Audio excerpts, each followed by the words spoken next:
Ajá, con que allí están. Repasemos. ¿Quiénes son los más susceptibles de contraer una infección respiratoria? ¿Qué factores las propician? Vean lo que sigue y de paso adivinen de qué se trata este programa. Los que tienen sus defensas en formación.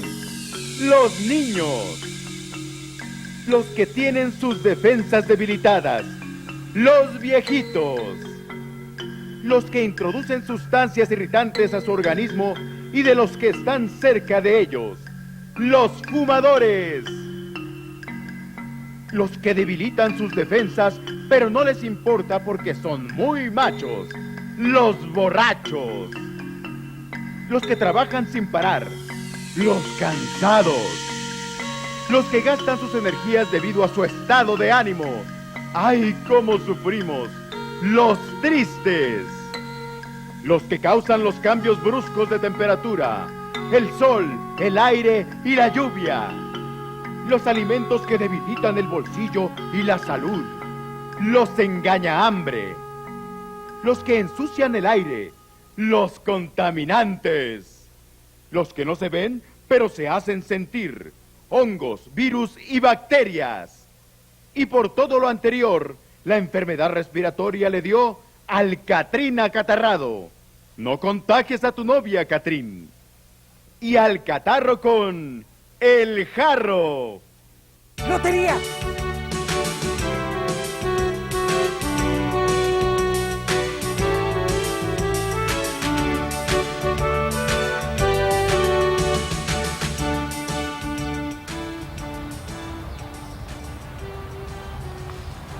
Al catarro con el jarro. ¿Adivinaron? Así es. En este programa les vamos a hablar de lo que ustedes pueden hacer para prevenir y tratar las enfermedades respiratorias. ¿Cómo identificar un síntoma de agravamiento? ¿Qué hacer y qué no hacer? Al principio era una simple gripe, pero fue mal atendida. Siguió una tosecita moderada, que duró 15 días y se volvió una infección grave. Por eso hay que estar alerta ante los síntomas de las enfermedades respiratorias, ya que nos pueden indicar si una infección se está agravando. Cada persona reacciona diferente a una infección respiratoria.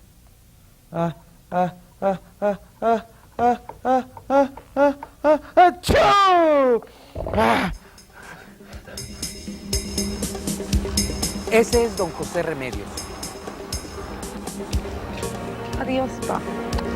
Que te vaya bien, hija.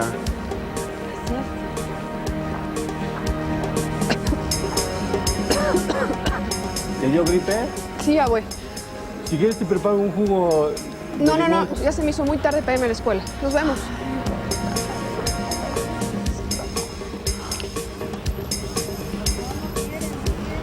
Agripina siempre está enferma. Con ese nombrecito, ¿cómo no?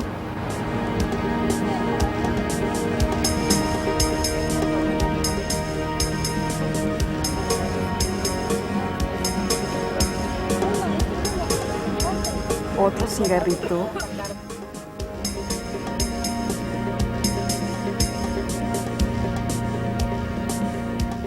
Pero no de vidrio. Hay que estar alertas a cierto tipo de tos. Por ejemplo, si es seca y constante, puede ser a causa de una infección. Si es seca, ronca y dolorosa, puede deberse a un trastorno pulmonar. Si es fuerte, húmeda y con flemas, puede tratarse de un padecimiento bronquial. Los bronquios y la nariz producen un material mucoso que es conocido como flemas. El aspecto de estas también es importante. Por ejemplo, si su color es amarillento o verdoso, indica una fuerte infección que debe ser atendida por un médico. Si la flema es espumosa y rosada o con sangre, indica gravedad. Recuerde que la fiebre es un mecanismo mediante el cual el cuerpo se defiende de microbios. Por eso, a veces es benéfica. Pero si dura más de 3 días y se presenta con dolor de cabeza o supera los 39 grados, es señal de alarma. La respiración es otro síntoma al que hay que estar atentos. La dificultad para respirar es un signo muy grave que podemos detectar cuando el rostro del enfermo refleja angustia y su nariz aletea, o si al enfermo se le hunde la piel entre las costillas o abajo de ellas. Si abre la boca para jalar aire, no puede tragar ningún líquido. La frecuencia respiratoria también es importante. Indica gravedad si un niño menor de 2 meses respira más de 60 veces por minuto. En niños de 2 a 11 meses, si respiran más de 50 veces por minuto. Y en niños de 1 a 4 años, si respiran más de 40 veces por minuto. Si el enfermo tiene dificultad para respirar, es muy probable que sus uñas y sus labios adquieran un color morado, ya que el corazón y los pulmones no satisfacen la necesidad de oxígeno en el organismo. En tales casos, urge la atención médica. Úlcera gástrica, no. Dolores de pies, no. Enjuague bucal, no. Ay, aquí está, naricín, hidrografeína. Papá, ¿no quieres una pastilla? Son muy buenas para cortar la gripe. No, gracias. Ya me preparé un té. La gripe es una enfermedad provocada por virus que no pueden ser destruidos con medicamentos. Solo nuestro organismo puede hacerlo. Y nosotros podemos evitar que la infección se agrave si damos los cuidados adecuados.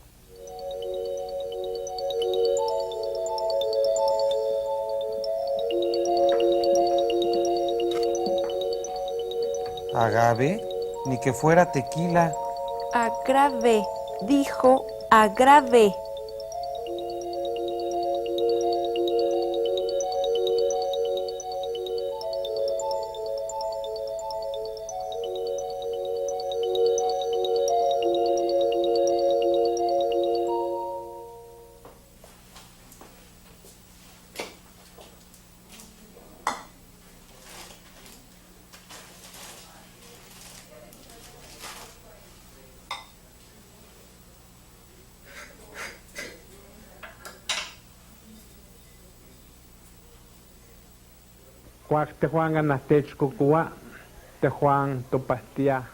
El uso de plantas medicinales en el tratamiento de las enfermedades es una práctica milenaria que ha dado buenos resultados.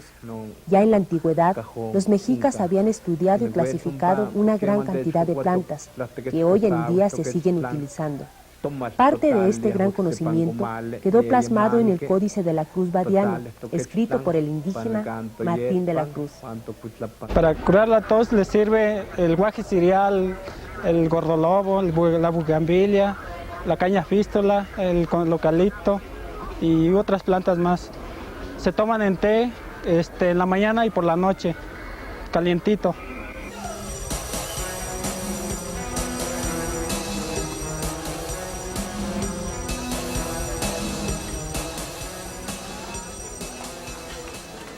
En la naturaleza encontramos las plantas para curarnos, pero hay que saberlas utilizar. Así que siempre procure estar al lado de un verdadero especialista en herbolaria cuando vaya a seguir algún tratamiento con plantas. Un jarabe para la tos se puede preparar con gordolobo, eucalipto, flores de bugambilia. Todo se hierve y se endulza con miel de abeja. O si puede conseguirla, pruebe con miel de maguey. Es igual de rica. Es bueno vaporizar el cuarto donde se encuentre el enfermo, de preferencia con hojas de eucalipto que son fáciles de conseguir, pero es importante evitar los cambios bruscos de temperatura y andar deambulando por la casa.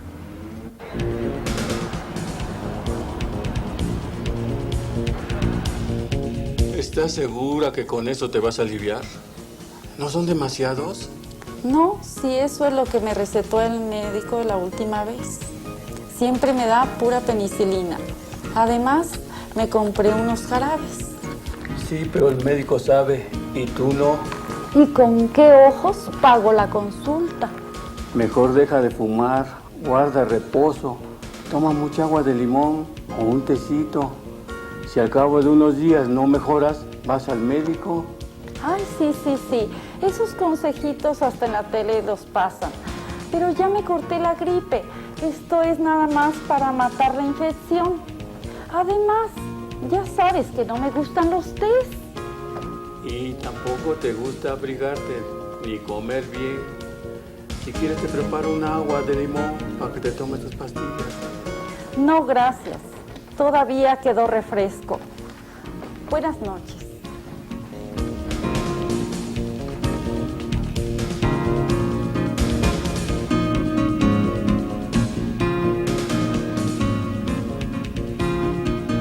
Se me hace que le va a salir más caro el caldo que las albóndigas.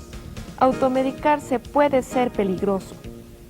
Conozco a un amigo que se intoxicó, ya que él mismo se fue a comprar unas pastillas a una farmacia. Cuando compró las pastillas, se las tomó y después cuando revisamos la fecha de caducidad ya había pasado y estaba hasta tapada. Tuvo que ir a parar hasta el hospital por eso. Sí, conozco los efectos de algunos. Por ejemplo, lo que es el dolor de cabeza, dolor de estómago, irritación, en algunos casos hasta problemas de sensibilidad, lo que sería una reacción alérgica. Y en el caso, por ejemplo, de las mujeres embarazadas que llegan a tomar medicamentos, problemas en el producto. No, definitivamente no me atrevería a recomendarle a nadie ningún medicamento. No soy doctora. ¿Ya leyó las indicaciones de los medicamentos?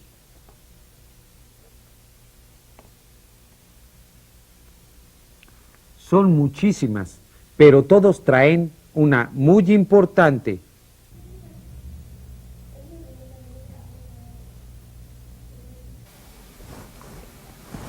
Creo que me intoxiqué. Un medicamento o una dosis mal proporcionada puede causar envenenamiento o provocar reacciones secundarias indeseables para el organismo. Incluso hay pacientes que son alérgicos a algunos medicamentos, por eso deben tomarse bajo un tratamiento médico, en especial los antibióticos. Un antibiótico muy utilizado es la penicilina, que es producida por el hongo Penicillium. Este antibiótico mata a las bacterias malas, pero también a las buenas.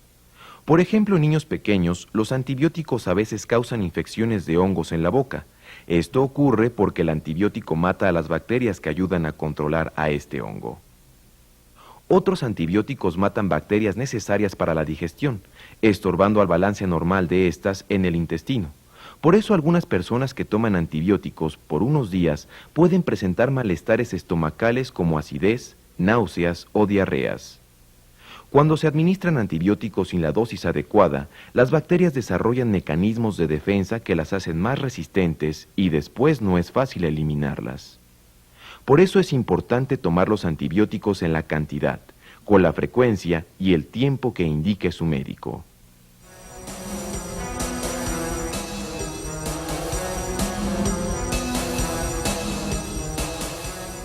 Recuerde, ni tanto que queme al santo, ni tanto que no lo alumbre.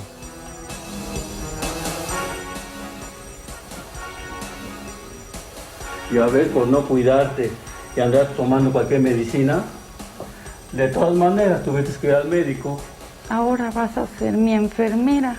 Dirás enfermero. ¿Y cómo sigue mi mamá? Mejor. ¿Y tú? Yo ya me alivié. ¿Ella te contagió a ti o tú a ella? Pues la que empezó con los síntomas fuiste tú. ¿Yo? Pero si yo nunca me enfermo. Tú tienes unas defensas buenísimas. Por eso no te enfermas. Pero bien que trajiste tus microbios y tus virus. ¿Acaso me estás diciendo foco de infección? Cada organismo reacciona de distinta manera a las enfermedades, pero recuerde que está en sus manos ayudarlo a sanar. Esté pendiente de síntomas como la tos, flemas, fiebre y la frecuencia respiratoria. Naranja, dulce, limón partido, guardo reposo y así me cuido. Y si me pesco un enfriamiento, La pulmonía que me va a dar. Adiós señora, yo ya me voy a mi casita de Sololoy a comer bien y no le doy. Churu, chu, churu, churu, chu, chu.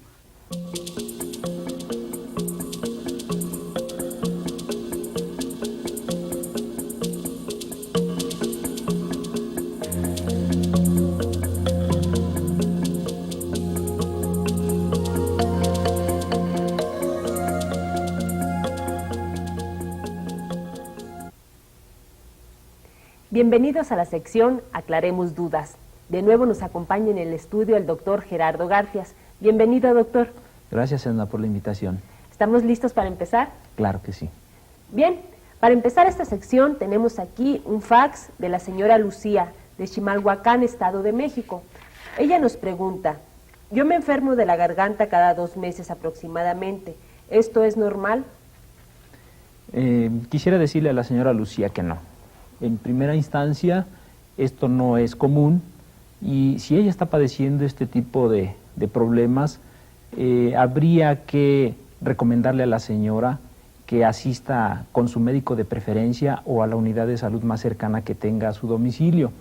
Esto indica que seguramente algún otro familiar en su casa tiene problemas igual y entonces se está contaminando o está contaminando a los demás. También es necesario que ella se tenga que hacer una serie de estudios para ver qué tipo de microbio es el que está afectando su garganta. En este caso se tendrá que dar tratamiento para poderlo eliminar, y no solamente a ella, sino a todos los demás integrantes de la familia que tengan este problema. De lo contrario se va a volver un círculo vicioso. Se cura uno, pero al ponerse en contacto con el otro se vuelve a contaminar. Se cura uno y se vuelve a contaminar el otro. Entonces esto es muy importante que lo entienda, porque se pueden presentar problemas de salud más graves, como por ejemplo afectarse sus articulaciones, el corazón, y tener problemas de salud a posterior mucho más graves. Bien, vamos a continuar con otra pregunta que tenemos en nuestra línea telefónica. Sí, bueno. ¿Bueno? Sí, habla el señor Rodolfo de Campeche. ¿En qué le podemos ayudar, señor Rodolfo? Mire, quiero saber qué problemas de salud se pueden presentar si tomamos antibióticos cada vez que nos duela la garganta. En un momento contestamos su duda. Doctor, ¿qué podemos decir a eso? Sí, mire, señor Rodolfo, qué bueno que hace usted esta pregunta, es muy importante. La mayoría de nosotros estamos acostumbrados a que cuando nos duele la garganta, automáticamente nos autorrecetamos tomando un analgésico, un antibiótico que ya nos habían recetado. Esto implica que podemos tomar dosis equivocadas, pueden ser bajas, pueden ser altas, y esto genera que el microbio que tengamos en la garganta se vuelva resistente y persista más tiempo en la garganta. Entonces, cuando se da un medicamento a posterior, entonces los bichos no se mueren, están ahí y siguen afectando. El problema es que estos pueden difundirse por todo el organismo y causar otros problemas más severos. Entonces, la recomendación es que no se deben de tomar, primero porque hay infecciones que son de tipo viral y los antibióticos prácticamente no les hacen nada. Y hay otros que son bacterianas y que allí en ese sentido sí van a funcionar los antibióticos. Se tendría que tener una clara percepción de qué son virales o son bacterianas para que se puedan atender adecuadamente. Entonces, en este sentido, las enfermedades se pueden agravar por complicación, por tomar malas dosis, los tiempos que no son adecuados, y esto complica el proceso infeccioso de las personas. Es importante hacer hincapié en que la automedicación no es conveniente. Es mejor estar bajo la supervisión de algún médico. Vamos a continuar con otra pregunta que tenemos aquí. Llegó en la semana a través del correo electrónico la señora Lourdes Munguía de San Pedro el Saucito, Sonora. ¿Qué nos puede pasar si la temperatura sube más de 39 grados centígrados? Esta pregunta surgió en varias personas, fueron varias las cartas y llamadas que nos llegaron con esta misma duda. ¿Qué nos puede decir, doctor? Sí, bueno, aquí quisiera yo decir lo siguiente. La temperatura en la mayoría de las ocasiones siempre es reflejo de que hay un proceso infeccioso, en donde no lo podemos saber.